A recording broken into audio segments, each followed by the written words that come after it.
I checked my car's dashcam after noticing the seat was moved. It recorded my fiancée getting out with a guy I recognized. The GPS led me to a motel on the outskirts of the Chicago. When I knocked, I heard her voice say. The first thing I noticed was not the silence in the apartment or the lights being off when they should have been on. It was the driver's seat. The angle was wrong, pushed back farther than I ever set it, tilted slightly toward the wheel in a way that felt unfamiliar. I stood there for a few seconds with my hand on the door, trying to convince myself that I had misremembered my own posture.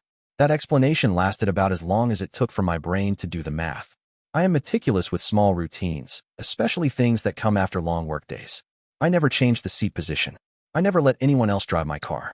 And Isabel had told me that she had not left the apartment all afternoon. The street was quiet, the kind of Chicago quiet that settles in after traffic thins and the city exhales. I slid into the seat anyway, feeling the difference immediately in my knees and shoulders. The mirrors were off too. That detail mattered more than it should have. Adjusting mirrors takes intention. You do not do it accidentally.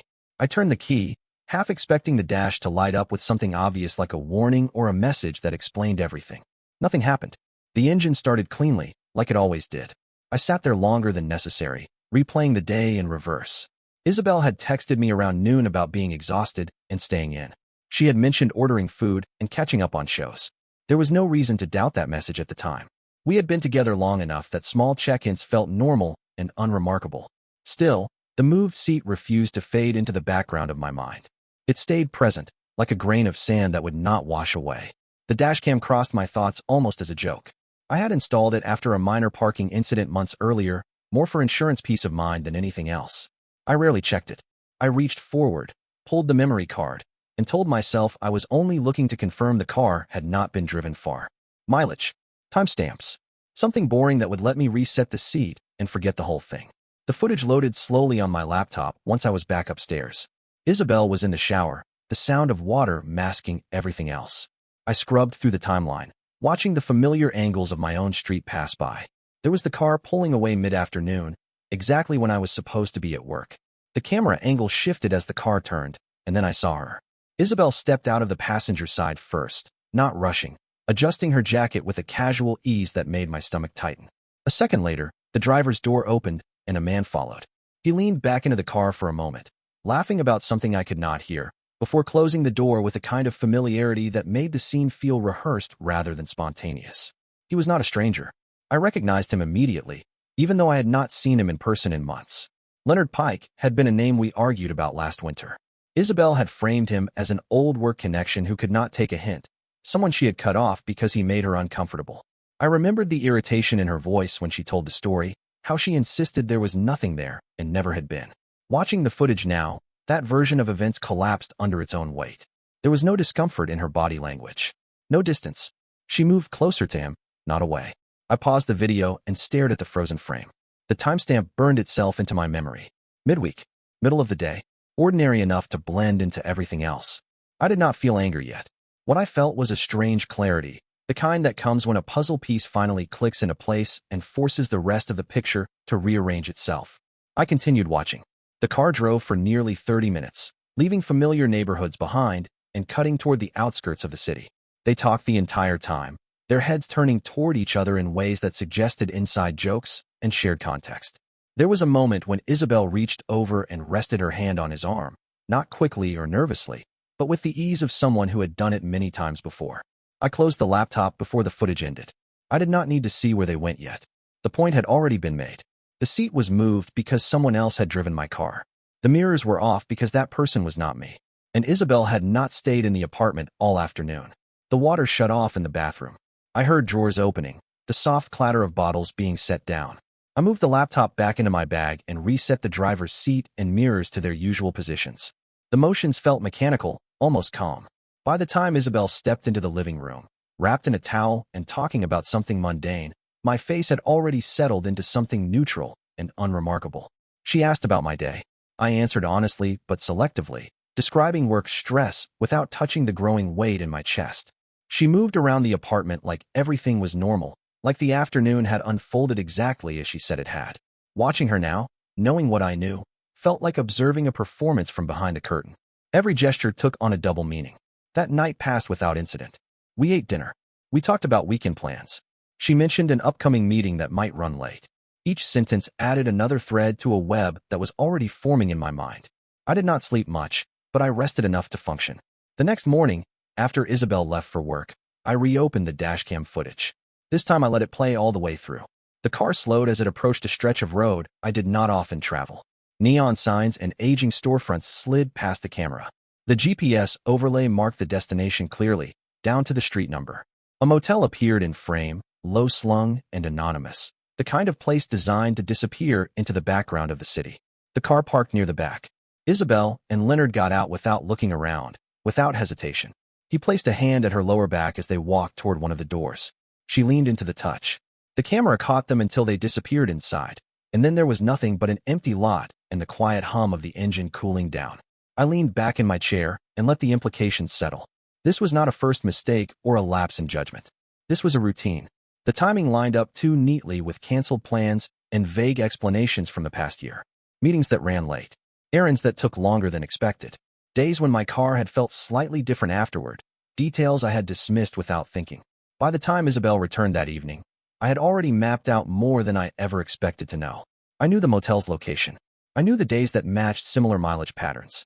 I knew Leonard's schedule well enough to see how our lives had been running parallel without intersecting. Isabel talked about her day, about office frustrations and minor inconveniences. I listened and nodded, storing each detail away. There was a sense of distance between us that felt new but also overdue, like a truth finally taking up the space it had always required. Later, as she slept, I lay awake and considered my options. Confrontation felt premature. Accusations would give her the chance to rewrite the story, to minimize and redirect. I wanted more than a confession. I wanted to understand the full scope of what had been happening while I planned a future that apparently existed only on my side. The seat being moved had started this, but it would not end there. That detail had opened a door I could not close again. And somewhere on the outskirts of Chicago, a motel room held answers that were no longer hypothetical. By the time the sun came up, I had already decided what the next step would be. I did not rush into the next step, even though every instinct pushed me toward motion. The footage had already rearranged my understanding of the past year, and acting too quickly would only narrow my options. Instead, I treated the discovery like a logistical problem, something that required sequencing rather than impulse. I went to work, answered emails, sat through meetings, and took notes as if nothing had changed. That normalcy was useful. It kept my face neutral and my voice steady while my thoughts worked ahead of me.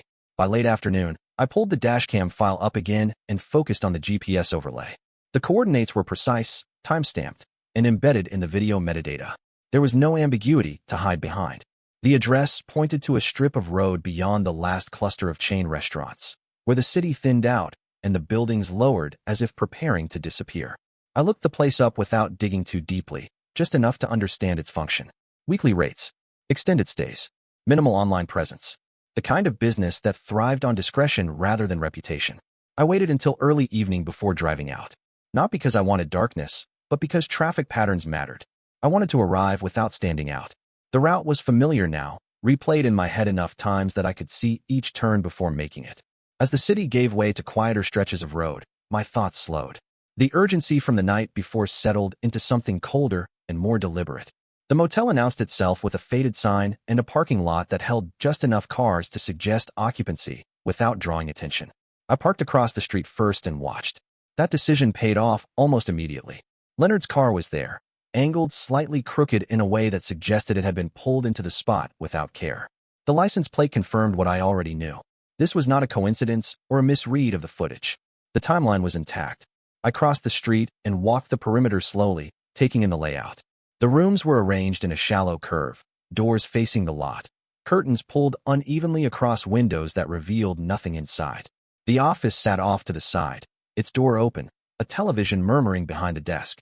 I did not plan to ask questions, but information has a way of presenting itself when you stand still long enough. A man stepped out of the office carrying a clipboard, his movements unhurried. He nodded at me as if I were expected. That small gesture did more to unsettle me than any overt acknowledgement would have. Familiarity like that implied patterns. I returned the nod and continued walking, counting doors without appearing to count. There were signs of long-term stays everywhere. Folding chairs outside certain rooms. Potted plants that had been watered enough to survive. A stack of mail tucked near one door, names I did not recognize printed across envelopes. This was not a place for spontaneous mistakes. It was a place for arrangements. I sat in my car again and waited. Time passed without incident, which told me more than movement would have. No hurried exits.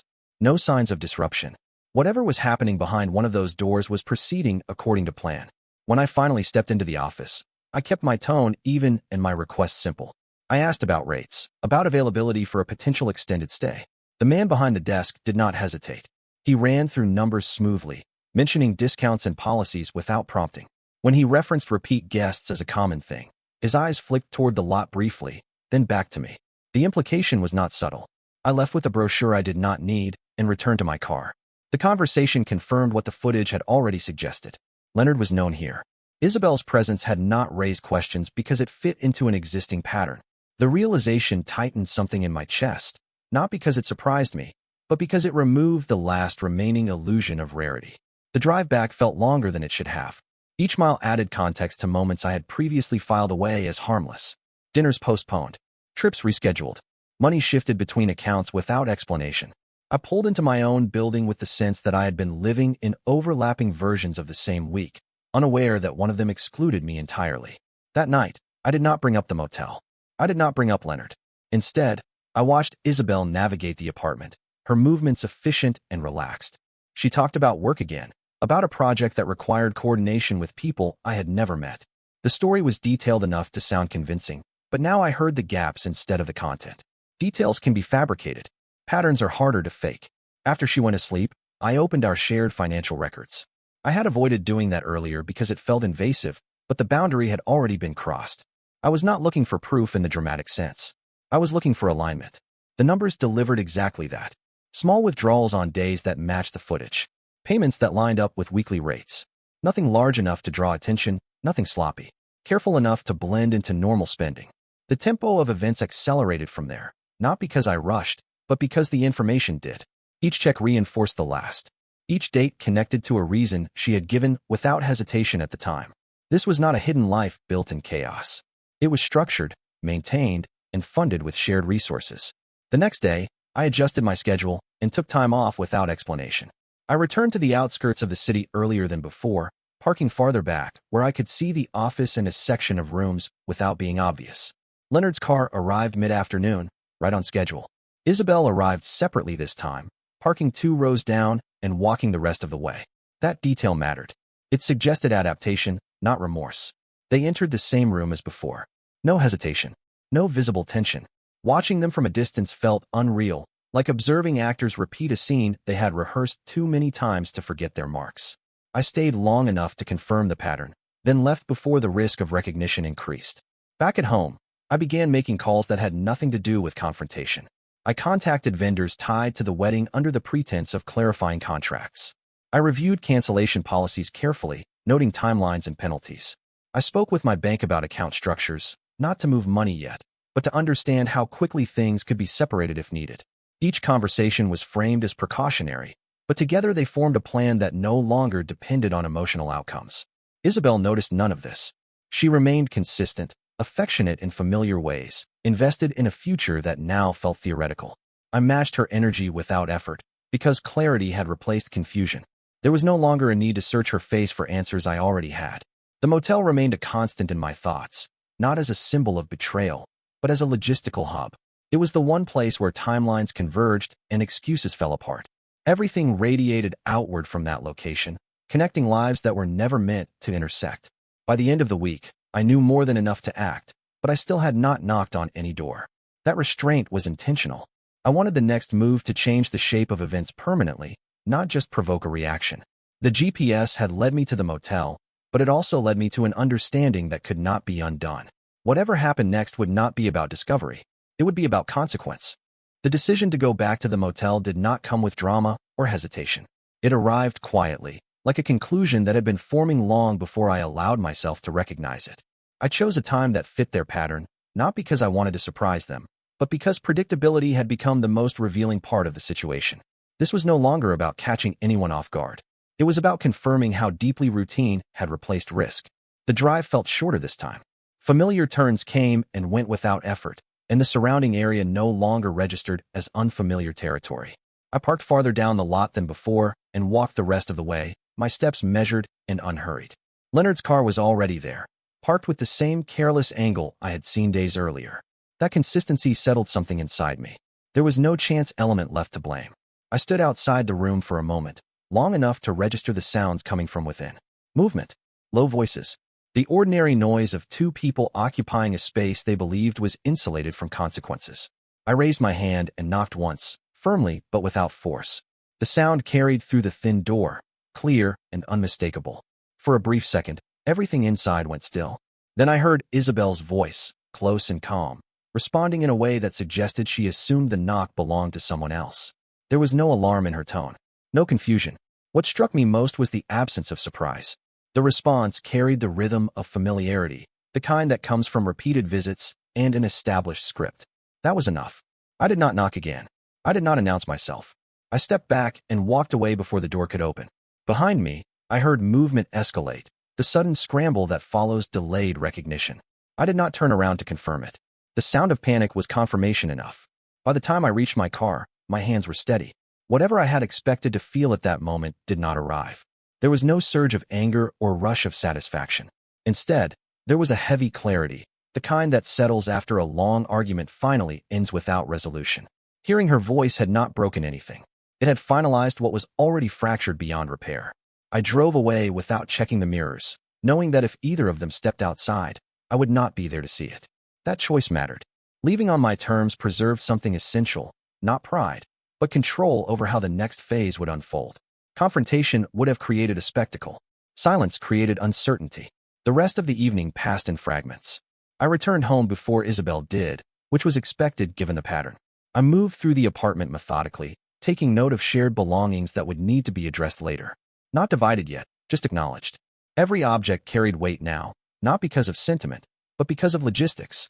When Isabel came home, she acted as though nothing unusual had happened.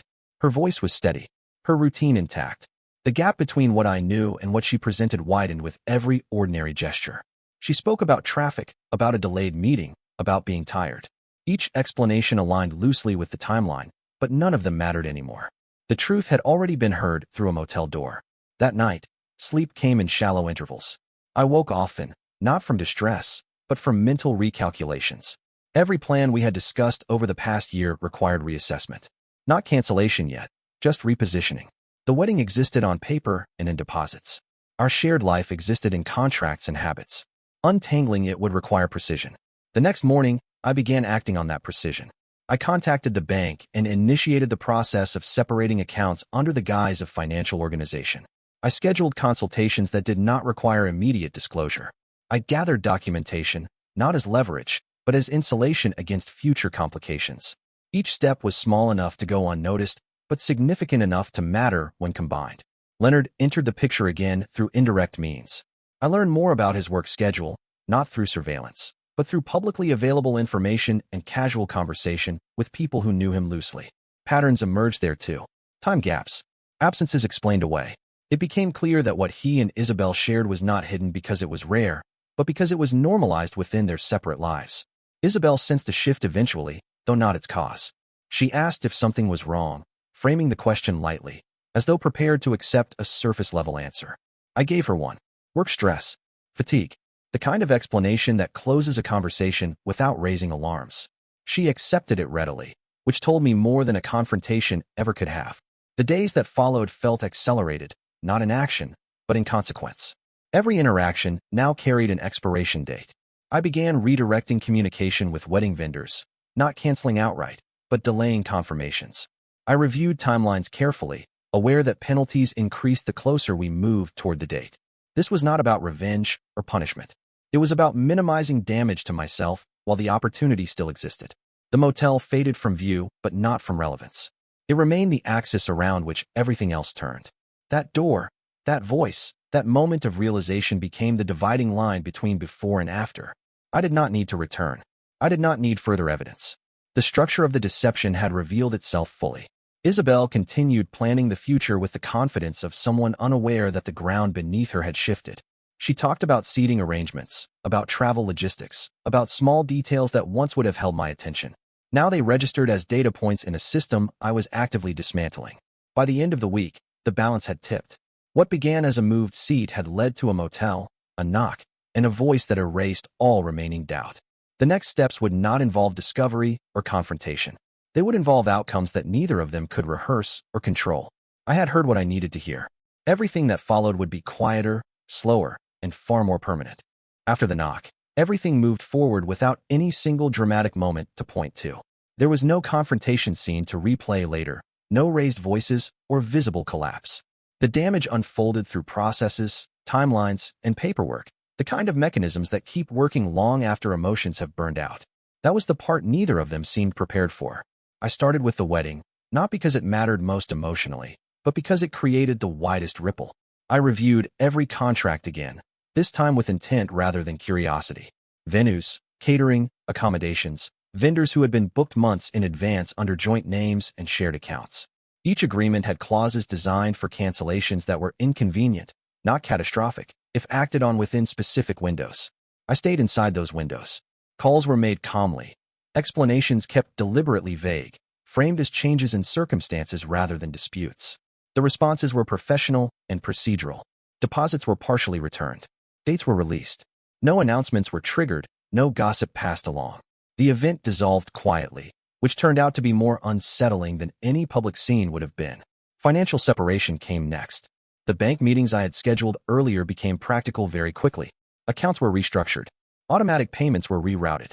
Shared access was reduced in stages rather than abruptly, preventing immediate suspicion while protecting against impulsive decisions on her side. It was not about punishment. It was about containment. The longer this went unnoticed, the more control I retained over the outcome. Isabel noticed changes gradually, not all at once. A card declined unexpectedly. A confirmation email failed to arrive. A vendor stopped responding directly to her messages. Each incident looked minor on its own, the kind of administrative friction that happens during any large planning process. She mentioned a few of them casually, expecting reassurance. I provided it in measured doses, enough to deflect, but not enough to resolve. That imbalance created confusion without alerting her to the cause. Leonard's situation unraveled from a different angle. His work schedule, which had once aligned so conveniently with Isabel's absences, began to attract attention for reasons unrelated to me. Time discrepancies, vehicle usage patterns, missed check-ins that no longer had a buffer. When his employer reviewed internal logs, those irregularities stood out more clearly than before. The motel records did not surface directly, but the behavior surrounding them did. He was placed under review, then suspended pending further evaluation. The process was slow, but its direction was unmistakable. The first real crack appeared when Isabel confronted me about the wedding venue. She had called them directly after failing to get a response through email. They confirmed the date was no longer reserved. She asked how that could have happened. I explained that I had made adjustments based on changing priorities. The phrasing mattered. Adjustments implied intention rather than accident.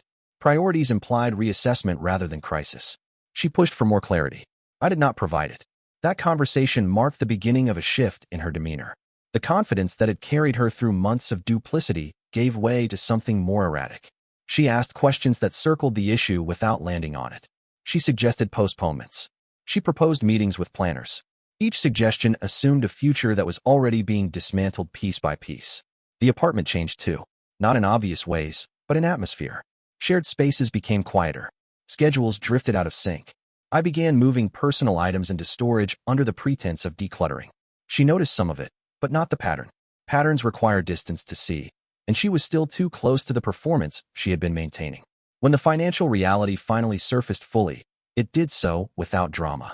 A conversation with her bank revealed limits she did not expect. Support she had assumed was stable had shifted. She came home that evening visibly unsettled, carrying paperwork she did not understand.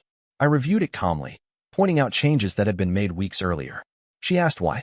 I told her the truth, not about the motel, but about trust being a prerequisite for shared resources. The word hung between us longer than anything else I said that night. Trust did not accuse. It did not explain. It simply existed or it did not. She tried to redirect the conversation toward reconciliation, toward misunderstanding, toward stress and miscommunication. None of those explanations addressed the absence itself. Her family learned what was happening through consequences rather than confession. Questions about the wedding led to answers that were factual and restrained. Financial shifts prompted concern. Patterns they had previously overlooked became harder to ignore when the structure supporting them disappeared. Isabel attempted to control that narrative, but without access to shared accounts or future plans, Her version lacked coherence. The truth did not need embellishment. The logistics spoke clearly enough. Leonard reached out once, indirectly, through a message that framed the situation as unfortunate rather than intentional. He referenced timing, pressure, poor decisions. The language was abstract, carefully avoiding responsibility. I did not respond. Engagement would have given him relevance he no longer had. His problems were unfolding independently now, shaped by systems that did not recognize personal excuses. Housing became the final breaking point. The apartment lease was in my name. That fact had seemed trivial when we signed it. Now it determined the pace of separation. I gave notice formally, allowing time for arrangements without negotiation. Isabel moved out in stages, first essentials, then the rest. Her departure stretched over days rather than a single exit. That prolongation did more damage than an abrupt break would have. Each trip back forced her to confront the reality that the future she had planned was no longer accessible. Months later, the outcomes were clear. The wedding never happened. The shared life dissolved without spectacle, but with permanence. Isabel lost stability, first financially, then socially, as explanations failed to keep pace with consequences. Leonard's employment situation did not recover quickly. Reputations rarely do once patterns replace narratives. I did not emerge untouched. Separation carries its own cost, measured in adjustments rather than losses. But the clarity that followed was real and durable. There was no lingering uncertainty, no unanswered questions waiting to resurface later. Everything that needed to be known had been revealed through ordinary systems doing exactly what they were designed to do. The moved seat had started it. The dashcam had confirmed it. The motel had centered it. The knock had finalized it. What followed was not dramatic, but it was decisive. And when it was over, there was nothing left to reinterpret or revisit. The future did not require explanation anymore. It simply moved forward, unencumbered by a story that could no longer sustain itself.